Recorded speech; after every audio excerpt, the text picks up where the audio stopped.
Hello ninth class. Good morning बच्चों। हम लोगों ने संख्या रेखा पर वास्तविक संख्याओं का निरूपण पिछली क्लास में सीखा था। आज उन्हीं पर प्रश्नावली 1.4 में कुछ प्रश्न हैं, उसको हल करेंगे और हल कीजिएगा, आपकी प्रैक्टिस बहुत अच्छी हो जाएगी। उत्तरोत्तर आवर्धन करके 3.765 को संख्या रेखा पर दिखाइए। 3.7 बेटा 3.7 तो हम दिखा सकते हैं और 765 यानी 3.8 से ये कम है, तो 3.7 और 3.8 हमने एक रेखा खींची। यहाँ 3 था, यहाँ 4 और 3 और 4 के बीच में बराबर बराबर दूरी पर 10 डिवीज़न किए। देखो 1 2 3 4 5 6 7 8 9 10 देख रहे हैं ना, पेंसिल से लगा हुआ। आप छोटा छोटा 1 2 3 4 लगा सकते हो, लेकिन वो 3.1 3.2 लिखने में बड़ा कचपच हो जाएगा, तो इसलिए हम लोगों ने केवल 3.7 और 3.8 लिखा है। इसी के बीच में आपका ये है 3.765, इसी के बीच में ही है, ठीक है ना। तो क्या करेंगे, 3.7 और 3.8 को भी 10 भागों में बांटेंगे, है ना। तो 10 भागों में बांटने के लिए तो यहाँ तो बहुत छोटी जगह है, तो हमने इसको क्या किया, यहाँ मैग्नीफाइंग ग्लास लगाया है। ये गोल गोल जो दिख रहा है, समझ लो ये मैग्नीफाइंग ग्लास है, उसकी ये डंडी है, ठीक है। अब 3.7 यहाँ लिखा, 3.8 यहाँ लिखा, इतने के बीच में हमने कितने डिवीज़न किए, 10 डिवीज़न। इस तरह से किया कि 3.76 यहीं पर आए, ये लाइन खींच लिया, लाइन के इधर 10 डिवीज़न करना है हमने, 1 2 3 4 5 6, 3.76 लेना है ना, ये 3.7 था, 6 लेना यानी 6 डिवीज़न इधर और बाकी 4 डिवीज़न इधर, है ना, 7 8 9 10। तो 3.76 ये पॉइंट हो गया और 3.77 ये होगा, क्योंकि 3.77 और ये कितना था, 765 लिखना था, तो 765 ये इसी के बीच में होगा, ठीक है। तो इसको भी इसी के बीच में होगा, तो इसके बीच को 10 डिवीज़न में हम लोगों ने बांटा। इधर 3.76 है, ये 3.77 है, और इसको 10 डिवीज़न में बांटा, तो 1 2 3 4 5 और ये 6 होगा, 3.6 और हमको 3.765 चाहिए, 76 था, 5 डिवीज़न और आ गए, तो 3.765 ये पॉइंट होगा, ठीक है। ये छोटा था, वो वाला तो बहुत बड़ा था, 0.5 अंक था, ये 0.3 अंक तक ही था। नेक्स्ट वाला देखिए, 0.4 अंक तक ये पूछा है ना। 3 अंक तक पूछेंगे तो 2 मैग्नीफाइंग ग्लास लगाना पड़ेगा, 4 अंकों तक पूछा तो 3 मैग्नीफाइंग ग्लास लगाना पड़ेगा, है ना। एक सेंटर लाइन खींच लीजिए और जो भी आपको बनाना है उसके एक पॉइंट इधर एक पॉइंट इधर हो, तो बराबर से ये लाइन, नहीं तो ये गोले बार बार इधर उधर बनने लगेंगे। आपका ये क्या था, 4.2626 ऐसे था, हमको दशमलव के 4 स्थानों तक निकालना था, यानी 4.2626, यानी ये जो है 4 और 5 के बीच में होगा, ये 4 है और ये 5 है ना। तो चूँकि 4.2 लेना था, तो 4.1 4.2, तो बहुत आसानी से 4.2 और 4.3 मिल जाएगा। हमने 4 और 5 के बीच में 10 डिवीज़न किए, तो पहला 4.1 4.2 ये मिल गया, और 4.26 जो है वो 4.2 और 4.3 के बीच में होगा, क्योंकि 4.3 से कम है और 4.2 से ज़्यादा है, तो इन दोनों के बीच में होगा, ठीक है ना। अब 4.2 इधर लिखा, 4.3 इधर, और बीच में कितने, 10 डिवीज़न, 4.2 से 4.3 के बीच में इक्वल 10 डिवीज़न। जो दूरी आपने यहाँ ली है वही दूरी आप यहाँ भी लेंगे। अब गिनती करके आप अपना चाहे मिलीमीटर में इसको 5 मिलीमीटर के बराबर एक खाना बना लीजिए, या जैसे भी जो भी आपको सुविधाजनक लगे, ठीक है ना। तो यहाँ 4.2 3 4 5 6 4.2 1 4.21 2 2 2 3 2 4 2 5 2 6 और ये 4.27 होगा। और आपको 4.262 चाहिए तो 4.26 और 4.27 के बीच में ही होगा, है ना। तो 4.261262 यहीं पर आएगा, समझ रहे हैं ना। 4.27 तो यहाँ, 4.26 यहाँ, तो 4.261 4.262, ठीक। अब ये 4.263, 262 के बाद 263 आएगा। अब इसके बीच में हमने 10 डिवीज़न किए, इसके बीच को हमने 10 भागों में बांटा। 4.262 इधर था, 262 1 2 3 4 5 6, 4.2626 ये पॉइंट आएगा। और ये वाला 4.263 था, क्योंकि इसी के बीच में ये होगा, ये पॉइंट आ गया। ठीक है, समझ गए कि नहीं। एक आध 2 बार प्रैक्टिस करोगे थोड़ा देख के, और फिर उसके बाद बिना देखे तो बहुत आसानी से ये बनने लगेगा। ठीक है, अच्छा चलिए अब अगला चैप्टर शुरू करते हैं। चैप्टर नहीं बल्कि अगला पॉइंट है वास्तविक संख्याओं पर संक्रियाएं। 8th क्लास में आपने संक्रियाएं पढ़ी हैं, जोड़ना, घटाना, गुणा करना, भाग करना, ये संक्रिया होती है। ठीक है ना। 2 संख्याओं को अगर हम जोड़ें तो एक तीसरी संख्या मिलती है। वो तीसरी संख्या कैसी है इस पर डिपेंड करता है कि उसके गुण डिपेंड करते हैं कैसे होंगे। जैसे a प्लस बी अगर आप जोड़ो तो ये दोनों परिमेय होगा। अगर a और b परिमेय हैं तो a प्लस बी भी परिमेय होगा, a माइनस बी भी परिमेय होगा, a इंटू बी भी परिमेय होगा, a बटे बी भी परिमेय होगा। और अगर ऐसा है तो वो समवृत्त गुण कहलाता है, क्लोजर प्रॉपर्टी, समवृत्त गुण। याद कीजिएगा 8th क्लास में आपने पढ़ा है। ठीक है, अब 5वां गुण, ये सब 8th क्लास में पढ़ा है इसलिए शॉर्ट में लिख रहे हैं। a प्लस बी बराबर b प्लस a, ये क्रम विनिमय नियम होता है। क्रम विनिमय का नियम कहिए, गुण कहिए, और चूँकि जोड़ रहे हैं तो ये योग का क्रम विनिमय नियम है। और a इंटू बी बराबर b इंटू ए, है ना। ये तो आप जानते हो, 3 दूनी 6 कहो चाहे 2 तिया 6 कहो, होगा ना बराबर।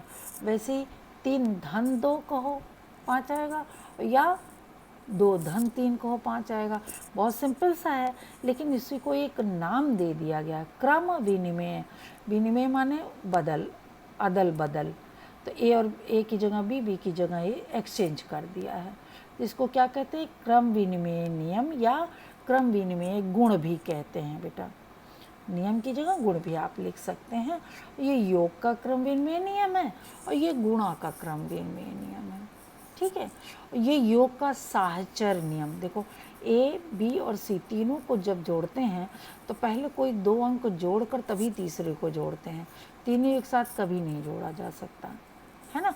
तो इसी तरह चाहे ए और बी को जोड़ के सी में जोड़ो, चाहे बी और सी को जोड़ के ए में जोड़ो, मान दोनों बराबर ही होता है। इसको योग का साहचर्य नियम कहते हैं। ठीक है, इसी तरह ए इंटू बी इंटू सी में चाहे बी और सी गुणा करके तब ए में गुणा कीजिए, चाहे ए और बी गुणा करके तब सी में गुणा कीजिए। साहचर्य, देखो यहाँ साथ बदल दिया है, साहचर्य माने साथ होता है, साथ यहाँ क्या किया, बदल दिया है। तो ये गुणन का साहचर्य नियम है और ये योग का साहचर्य नियम है। ठीक है, ये वितरण नियम है, गुणा का योग पर वितरण। जैसे a इंटू बी प्लस सी है तो हम इसको a इंटू बी और a इंटू सी ऐसा लिखते हैं कि नहीं। ये है गुणा का योग पर वितरण और गुणा का अंतर पर वितरण। अगर यहाँ माइनस होगा तो यहाँ माइनस हो जाएगा, यहाँ प्लस है तो यहाँ प्लस हो जाएगा। ठीक है, ये चीज़ें आपने संक्रियाएं सीखी हैं किसमें, 8th क्लास में। ठीक, अब आते हैं अपरिमेय संख्याएं। क्या अपरिमेय संख्याओं के बारे में भी यही गुण पाए जाते हैं, पर अपरिमेय संख्याओं के योग, गुणन, अंतर एवं भाग सदैव अपरिमेय नहीं होते हैं। जैसे यहाँ पर लिखा है ना कि 2 परिमेय संख्याओं को जोड़ो तो परिमेय ही होगा, 2 को अंतर करो तो परिमेय ही होगा, गुणा करो परिमेय होगा, भाग दो परिमेय होगा। लेकिन यहाँ पर जरूरी नहीं है। अगर 2 अपरिमेय संख्याओं को जोड़ें, घटाएं, गुणा करें, भाग करें तो कभी कभी तो अपरिमेय होगा, लेकिन कभी कभी परिमेय भी हो सकता है। जैसे √2 में √2 घटा दें तो क्या आएगा? 0 आएगा। 0 क्या है? परिमेय है। √3 को गुणा करें तो 3 आएगा, जबकि ये दोनों क्या हैं? अपरिमेय हैं। लेकिन गुणा होने पे क्या हो गया? परिमेय। अगर इन दोनों को भाग दे दें तो क्या आएगा? 1 आ जाएगा, जो 1 क्या है? परिमेय है। इसलिए अपरिमेय संख्याओं पर जो योग, गुणन, अंतर और भाग की संक्रिया है, जरूरी नहीं है कि हर बार वो अपरिमेय ही आए, कभी कभी परिमेय भी हो सकता है। ठीक, लेकिन यहाँ पर कुछ नोट दिया गया है। क्या है नोट? ये बहुत ज़रूरी है। एक परिमेय हो और एक अपरिमेय हो तो उनका योग, अंतर और गुणन तथा भाग भी अपरिमेय ही होता है। अगर एक परिमेय एक अपरिमेय है, इनको जोड़ें, घटाएं, गुणा करें, भाग करें तो हमेशा क्या होगा? अपरिमेय होगा। जैसे 2 और √3 है, 2 परिमेय है, √3 अपरिमेय है, ये अपरिमेय होगा। 2 × √3 एक परिमेय है, एक अपरिमेय है, तो लेकिन गुणनफल क्या होगा? अपरिमेय होगा। ये परिमेय है, ये परिमेय है, अंतर क्या होगा? अपरिमेय होगा। ये परिमेय है, ये परिमेय है, लेकिन भागफल क्या होगा? अपरिमेय होगा। समझ गए बच्चे? अब देखिए उदाहरण 12 यहाँ दिया है। जांच कीजिए कि ये अपरिमेय हैं या नहीं। हैं अपरिमेय। देखो, चूँकि √5, √2 तथा पाई अपरिमेय हैं, अतः एक परिमेय एक अपरिमेय का गुणन है तो अपरिमेय होगा। एक परिमेय एक अपरिमेय का भागफल है तो अपरिमेय होगा। एक परिमेय और एक अपरिमेय का योगफल है, अपरिमेय होगा। एक अपरिमेय एक परिमेय का अंतर है तो क्या होगा? अपरिमेय होगा। ठीक, कोई बहुत मुश्किल सवाल तो है नहीं। समझ गए कि नहीं? उदाहरण 13, एक ये देखो, ये भी अपरिमेय है, ये भी अपरिमेय है, तो योगफल भी अपरिमेय है, और ये भी अपरिमेय संख्या है। इनको जोड़िए। चलो जोड़ते हैं। जोड़ने के लिए बीच में कौन सा निशान लगाएंगे? प्लस लगाएंगे। देखो यहाँ प्लस लगाया, पहला ये है, दूसरा ये है, बीच में क्या लगाया? प्लस।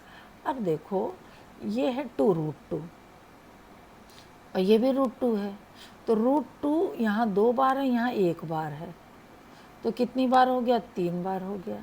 होगा ना? 2 बार 1 बार, तो कितनी बार हो गया? 3 बार। यहाँ देखो 5√3 और 3√3, √3 यहाँ 3 बार है माइनस में, और यहाँ √3 कितनी बार है? 5 बार है, तो 5 में से 3 घटेगा, कितना आ जाएगा? 2, है ना? √3, ये 3√2 प्लस 2√3। ये बात समझ में आई कि नहीं? √2 को मान लो x है तो 2x + x 3x हो जाएगा। √3 को y मान लो, 5y - 3y, तो कितना हो गया? 2y हो गया। समझ गए कि नहीं? हाँ, उदाहरण 14 देखो, 6√5 को 2√5 से गुणा कीजिए। जब इनको गुणा, देखो ये भी अपरिमेय है, ये भी अपरिमेय है, गुणा कर रहे हैं। ये तो 6 दूनी 12 तो ये होगा, √5 गुणा होके 5 हो जाएगा, 12 पंजे 60। ये 60 क्या है? परिमेय है। दो अपरिमेय को हमने गुणा किया तो आपको क्या मिल गया? परिमेय संख्या। ठीक है? हाँ, अभी देखो 8√15 को 2√3 से भाग दीजिए, है ना? 8√15 बटे 2√3, तो 8 को 2 चौके 8 लिख सकते हैं, नीचे 2 है, और √15 को √5 × √3 लिख सकते हैं, नीचे √3, ये कट जाएगा, ये 2 कट गया, कितना आ गया? 4 और √5 बचा, ये भागफल हो गया। ठीक, निम्न को सरल कीजिए। 5 + √7 और 2 + √5, अंदर गुणा करना आता है ना आप लोग को? 7वीं क्लास में गुणा करना सिखाया गया है। देखो 5 से पहले इन दोनों संख्याओं में गुणा करो, 5 दूनी 10, और 5 और √5 गुणा ऐसे नहीं हो सकता, 5 अलग लिखेंगे इंटू √5, क्योंकि एक अपरिमेय और एक परिमेय का गुणा कोई नया तीसरा नहीं आएगा, बल्कि उनको गुणा करके, जैसे x और y का गुणा करने को कोई कहे तो xy लिख दिया जाता है ना, x और y का गुणा बीच में निशान लगा दिया जाता है। वैसे ही 5 और √5 का जब गुणा होगा तो 5√5 ही लिखा जाएगा, ठीक है। फिर √7 से इन दोनों में गुणा करेंगे, √7 × 2 तो ऐसे ही लिखा जाएगा 2√7, 14 नहीं लिख देंगे, ध्यान रखना। और √7 और √5 दोनों रूट हैं तो दोनों रूट के अंदर लिख के 7×5 = 35 कर देंगे। और यही आंसर हो गया, क्योंकि इसमें कोई सजातीय नहीं है कि जिसको हम जोड़ ओढ़ सकें, ठीक है। नेक्स्ट क्वेश्चन में देखिए 5 + √5, 5 - √5।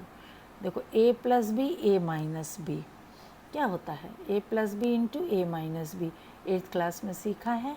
क्या होता है, a² - b²।